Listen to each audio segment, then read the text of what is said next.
Hey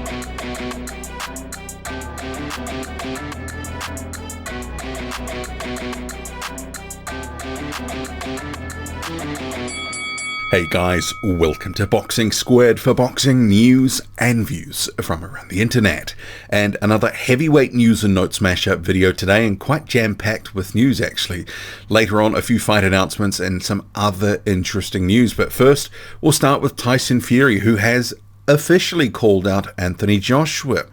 So he has said if Oleksandr Usyk isn't available until 2023, he wants to have a fight this year, by the end of the year. So this is where this call out is coming from, and we'll play it now. Hey, Tyson Fury, aka the Gypsy King, the WBC heavyweight champion of the world, as you can tell. I think you've all heard that I'm going to be fighting soon, within the next few months, and I think that before I announce an opponent, that I need to do this, just in case. Anthony Joshua, I know you've just lost a fight to Usyk and you're beltless at the moment.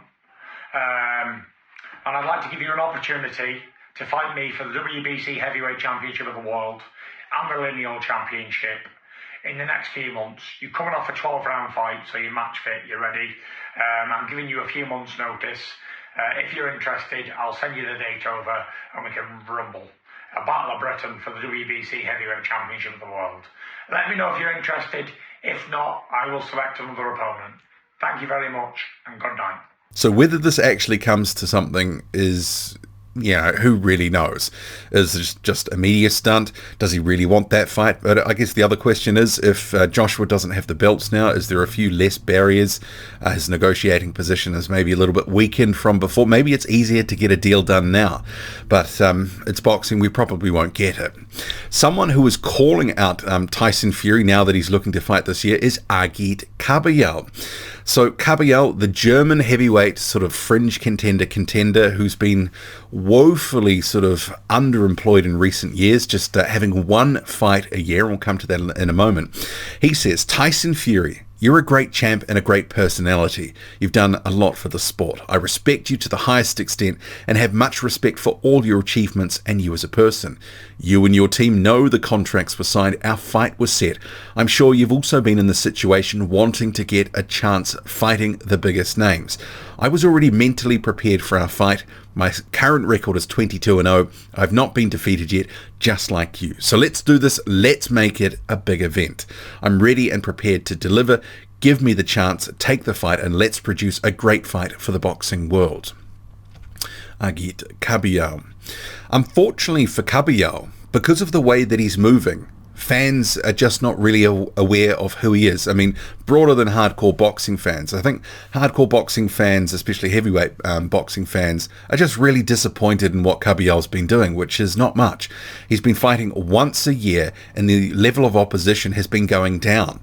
This year it was Pavel Sauer in a hastily arranged fight that was on the front of a card in Germany. Last year it was Kevin Johnson. He really is moving like a guy that's just looking for a cash out.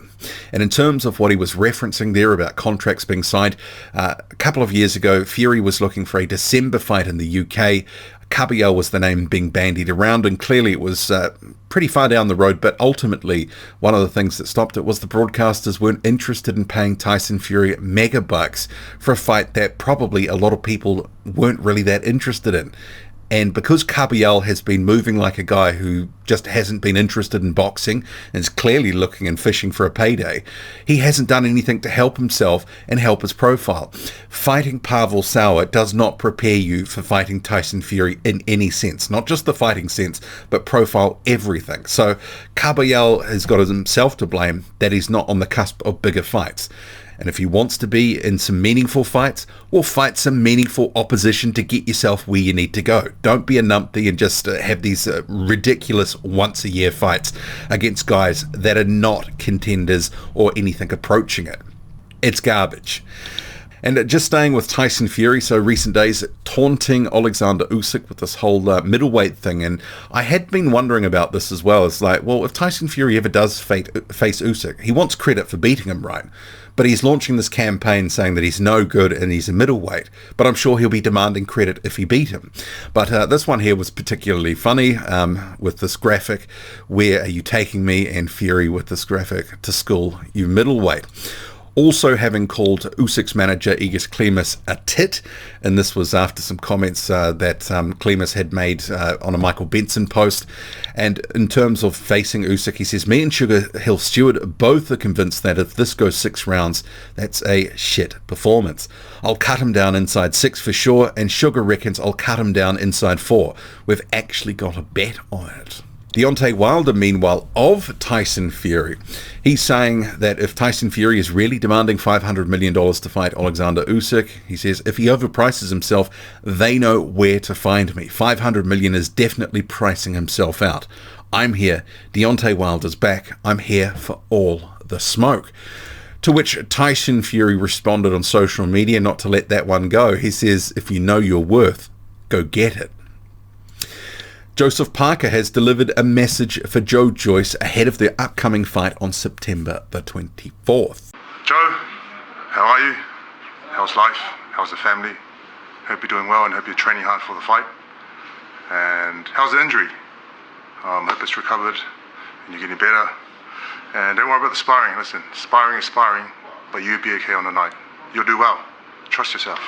Look forward to bashing your face in. I'll see you soon. And that public speaking, that little bit of trash there, I think a little bit more fluid than some of the earlier statements that have been made by Parker. You're going to get it, you big lump. I'm going to smash your face in. That's what's going to happen, you prick. Tyson Fury is also backing Joseph Parker to get it done against Joyce September 24th. Good run, Joe. Great run. Look at the sweat on your boy. Get up. He's looking ripped. God, you're looking in great shape. I always just smash your freaking face. You're going to get it because you are a lump. I told you that before, I'll tell you again. You lump! Get up! The primary sparring partner for Luis Ortiz, who was beaten by Andy Ruiz Jr. via unanimous decision.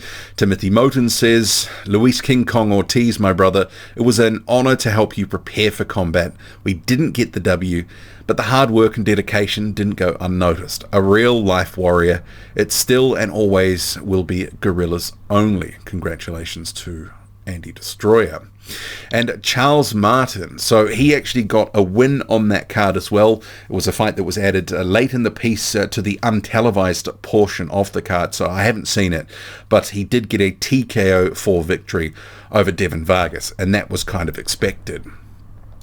Jarrell Big Pharmacy Miller, he will be returning in October in Kazakhstan. So officially announcing the fight. So this had been sort of reported as potentially taking place in October, and the name bandied around was Ebenezer Tete, which he will just completely wash him if that is the guy. But Miller says after a long restful layoff and a 2-fight win streak, back here's the next one, October 2, Kazakhstan.